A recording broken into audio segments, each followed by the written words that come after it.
قد أكون في يوم من الأيام اغتبتك، ولا بد من زلة اللسان في نفسي أو مع جماعة، بقصد أو بغير قصد.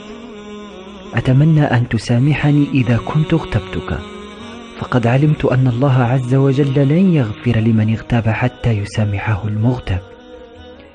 أرسلت هذه الرسالة لكل الموجودين في القائمة، ليس ضعفا مني، بل خوفا ممن بيده ملكوت السماوات والأرض.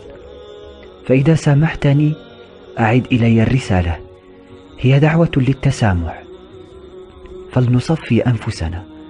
سامحوني، فقد كثر موت الفجأة، وأنا أشهد ربي أني قد عفوت عنك لوجه الله تعالى.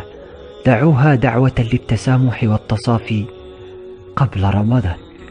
دمتم سالمين، وإلى لقاء آخر.